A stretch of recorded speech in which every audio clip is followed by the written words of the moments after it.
So hi guys, today I'm doing another video. This time I will be talking about Strider SMF, or better, maybe we should say Dicoria SMF. There are actually multiple companies now making this exact clone. I should probably say that it's most likely that there is just one company that's making this knife, for maybe, I don't know, like 3 companies. One is for sure Dicoria.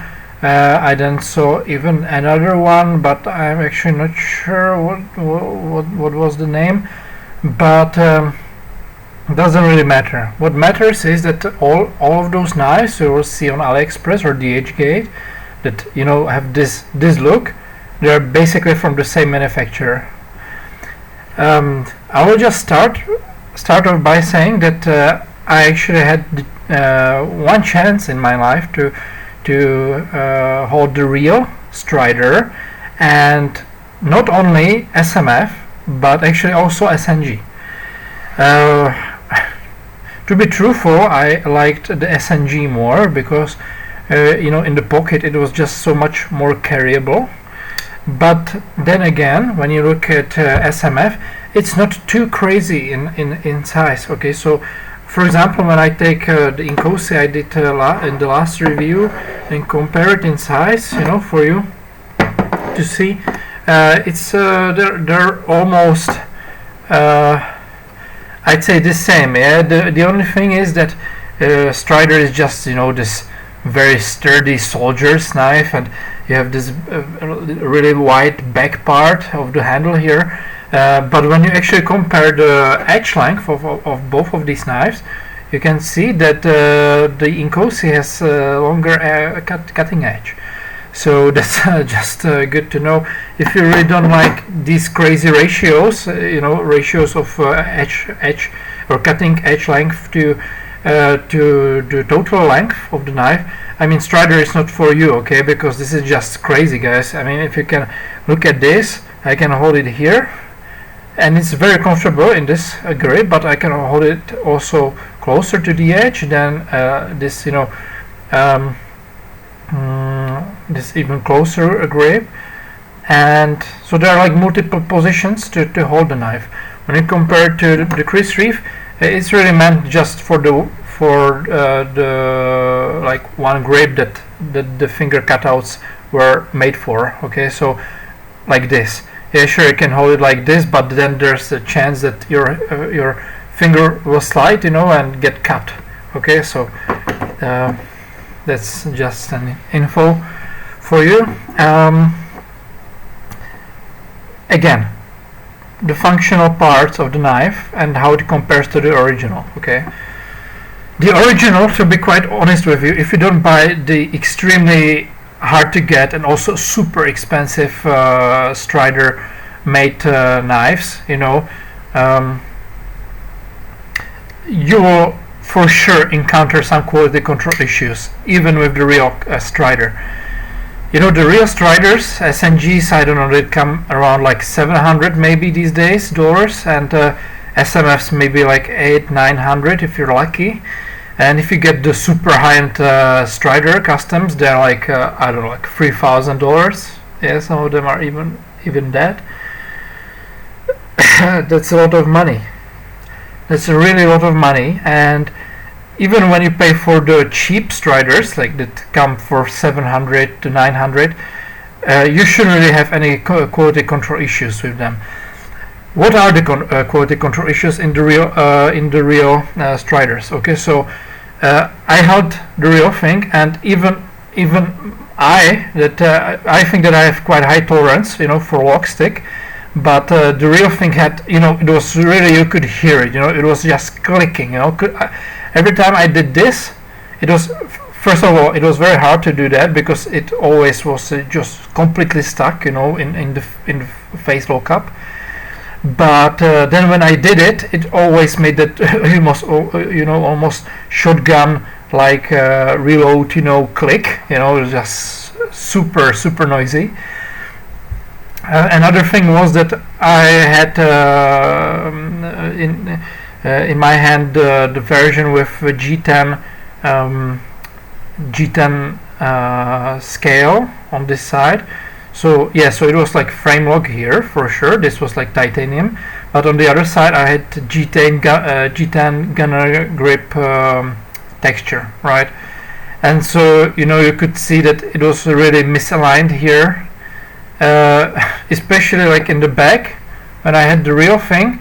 You know, in the back here, the G10 was really mismatched with the titanium backspacer, or I think it was even like G10 backspacer, and then it was also misaligned with the titanium scale with the lock bar actually. So that was the second thing. The third thing, it was thick. I mean, it was so thick behind the edge. It was like, I don't know, like 27 thousandths or 28 thousandths. The zero tolerance level, and I mean, I don't like zero tolerance. They just don't cut. They first of all, they have bad heat treat, they have bad geometry, you know, and for a 700 knife to have as bad geometry as you know, zero tolerance that come for like $200-300, that's just outrageous to me. So that was the second thing. That was or maybe the third thing, right, in the real thing. The fourth thing I didn't really like was the fact that you know, I couldn't unscrew the screw.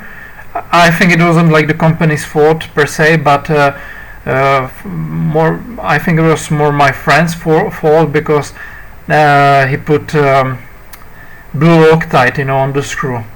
But still, even after heating it up, the screw is so wide and it has so many, you know, turnarounds, you know, and so many like levels of the you know, how do you say, the yeah, you know, just that the screw was really it had too many grooves, you know, so it was really like these screws hold very tightly, right? When you have you know, between the grooves like a space of this size and then this size, always the screw that has like more grooves, it just holds better, and when you add Loctite to it, it's just impossible to take apart. So we did everything to it, but in the end we actually damaged the screw on the real Strider because we just couldn't take it apart. It was just too much, you know, and we couldn't just do anything with it. So then he sent it to Strider. It took like, I don't know, like 3 months, you know, for them to actually send it back. And then, I mean, the only thing they did was just put another screw in, and it was really expensive, you know, to actually do that, because we're from Czech Republic, and to send it there and back, it was really expensive. I can't recall the exact amount, but I mean, just too much. Okay, we'll get to the real thing, why I think it's better than the original. The first thing, it doesn't have lock stick. Okay, if you listen, it doesn't have any lock stick whatsoever. Okay, it's very smooth, very smooth. Yeah, I would it's not as smooth as the Chris Reeve clone or even the real Chris Reeve, but I think over time the washer will get, you know, smoothened out. Until then, I mean, it's still smooth. So I would compare it maybe to, yeah, so maybe like cold steel like smoothness, right? So not hydraulic, but still very good, like 8 out of 10. Okay, so that's the first thing. It doesn't have lock stick.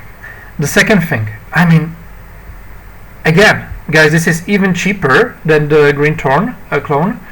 This comes for around like $60-70, I think, if you're lucky and you get like sale prices also. And so this is all titanium, right? Even the clip is titanium. I actually know, because I had my SNG. I can actually show you even the SNG I had.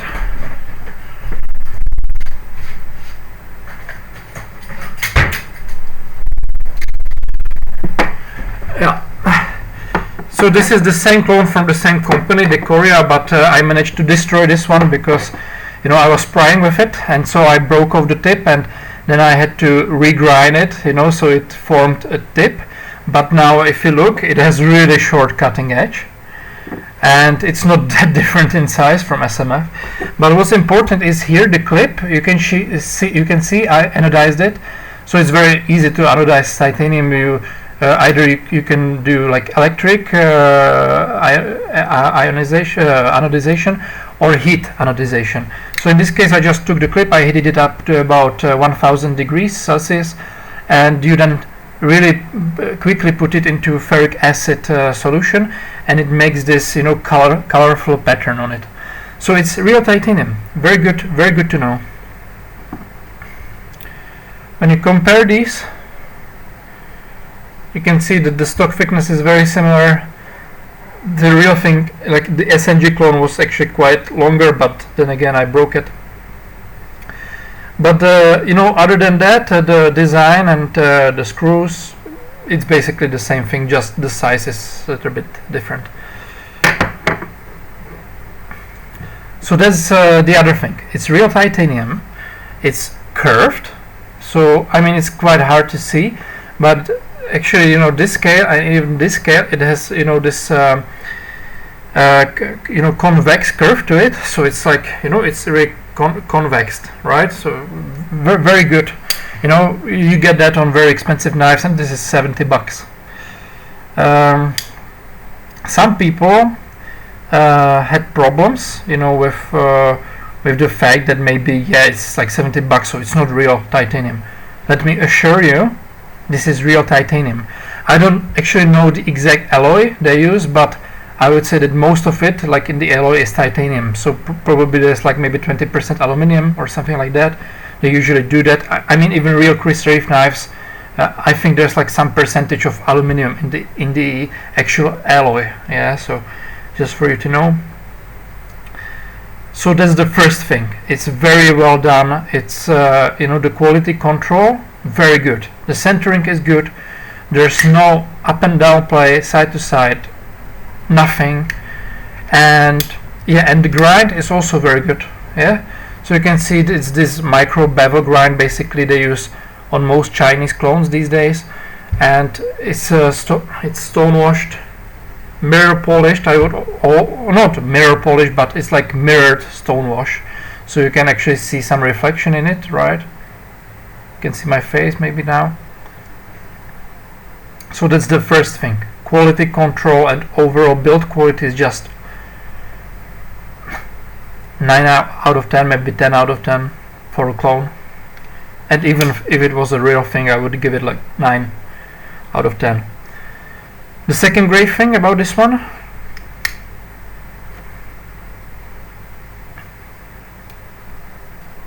it's kind of hard to see, but again, if you look behind the edge, it's very thin. 14 thousandths. 14 thousandths for a Strider. I can't really say anything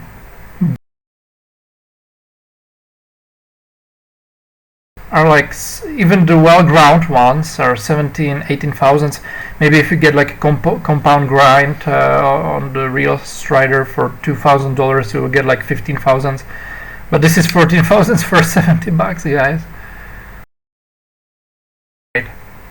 What I also like, and I almost always like this feature on any clone, is that it doesn't have any logo on it. So here is no logo, here is no logo, not on the inside. But you compare it to the older clone of SNG I had here, so here was Strider logo on, and also other clones they don't even put the logo or name on it, and I think it's actually a better choice because it's like cleaner look. So that's another good thing.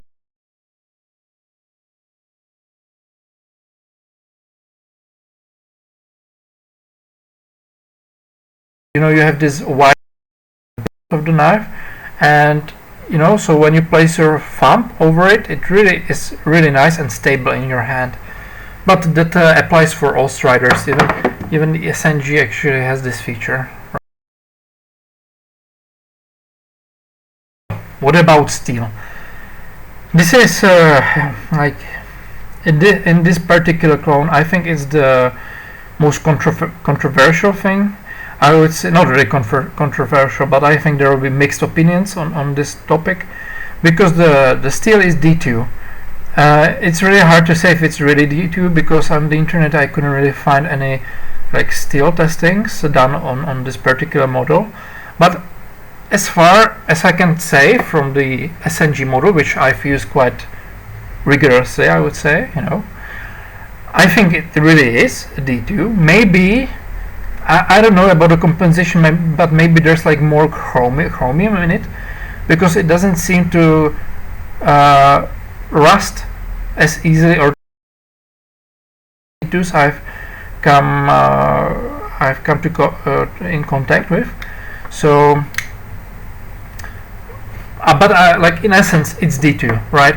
But the Rockwell hardness, like as far as the sharpening goes and the cutting performance goes, I would say it's like 57 or maybe 58 Rockwell. Maybe someone will prove me wrong, and maybe they have already done the testing and they know what the exact hardness on this is, but I think it's like 57 to 58 as far as the performance goes. It's quite soft.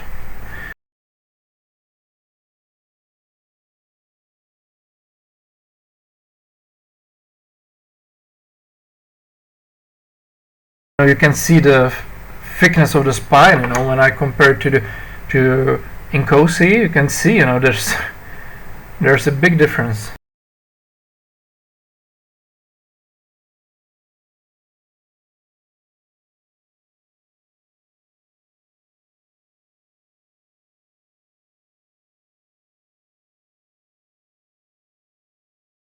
Can you see? This is the Strider is like twice the thickness in stock over 940.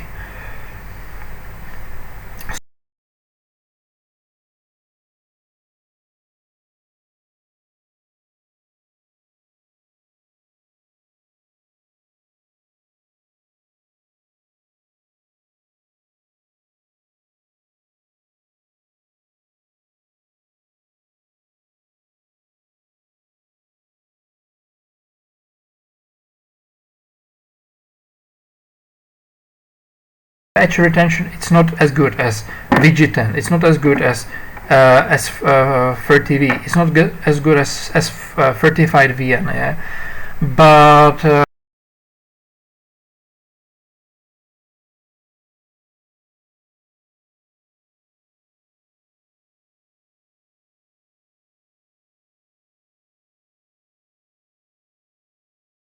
you can spidey flick it.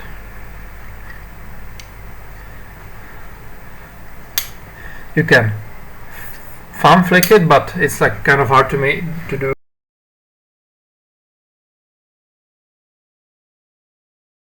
And like in the earlier models, it was quite hard to open with one finger because the D10 was too strong.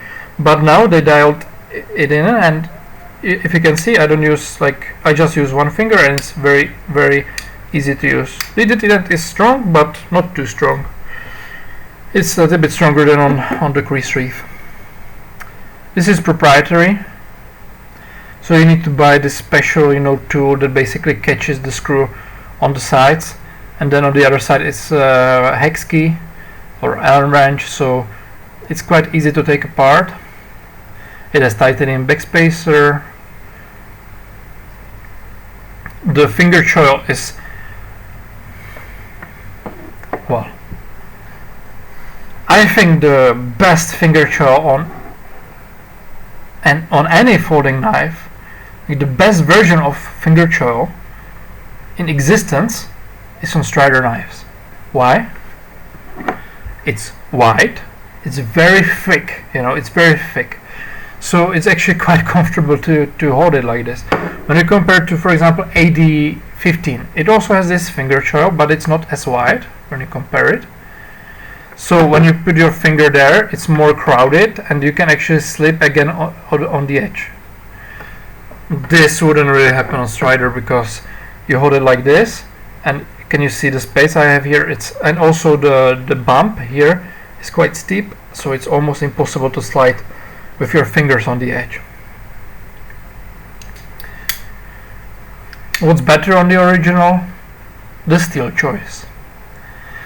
On the originals, there are many variants. Strider uses many steels. Most commonly they would use something like S30V, 20CV. I've seen some made with 3V also, and I think they used to use RWL34 also, and maybe some other steels, but yeah, they actually use quite different steels. Yeah, and one more. They actually use, or in the past they used to use 154 cm a lot. So yeah, there's like a big variety, one of the biggest variety of steels you would find in one single model of a folding knife. This model, this clone only comes in D2. But D2, if I'm being honest, guys, D2 is again as good as VG10 or any other budget steel. It's my opinion that it doesn't really matter what the steel is. What does matter is a heat treat. I would take well-treated D2 anytime over badly heat-treated M390 or 20CV.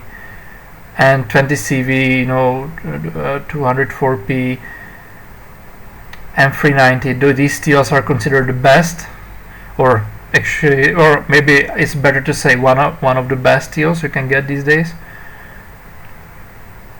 This is well heat-treated. For example, Giant Mouse, like Ace Sonoma or just the regular Ace line, they all come in LMAX or M390, but it's so badly heat treated.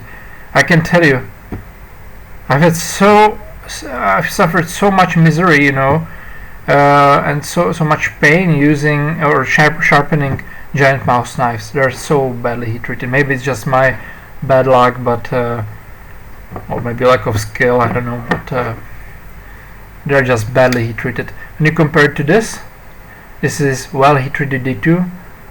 I would take it anytime over Giant Mouse. Not and we are talking only steel choice right now. I would still choose this over Giant Mouse any day, just due to the fact that it's so thin behind the edge and it slices. Even though it's thick here, it's very thin here, so it really actually it's not a bad slicer. You would expect this to be very, this is like a macho knife, really just for scaring someone, maybe prying outdoors, But actually, no, it's a very, very good slicer. I think it's as good a slicer as a Benchmade 940 is, and that's actually quite a praise, I would say. My final opinion, my final verdict of SMF Strider clone. Well, another very well done piece. It performs super well. It's cheaper than the Green Thorn Incosi model. It has very good lock face, percentage, no lock stick, perfect centering, no up and down, no lateral movement. Very good heat treat. And the screws also very well heat treated and deep, so there's a low chance of actually damaging the screws when you disassemble the knife. The corners on the knife, they are well contoured. They're not sharp. Actually, some of the newer cold steel knives that or for example this one, right, AD15. So this edge over the finger grooves here, it's so much more sharper than on the clone. Here it's very smooth and well done, and it really feels more premium in a way than AD15. And this knife is like for like $280. But still, the fit and finish as far as the edges and the contour goes, this knife loses against the Strider SMF clone, in my opinion at least. go for it, guys. If you like the design, if you like sturdy knives, outdoor knives, if you want, like, let's say a middle way in terms of in terms of sliciness, and you want just all around good performance for the money, go for this knife. It's a good choice. I totally approve it. And see you again, guys, in the next video. If you have any recommendations what I should do next, just tell me. Actually, I think I will be doing green toned clone again. This time it will be neon zero clone. So neon zeros usually come for $900, $1,000. I'll have clone that comes for like $80, VG10. So we'll go through that one. See you again, guys, and I hope you had a great time. Bye bye.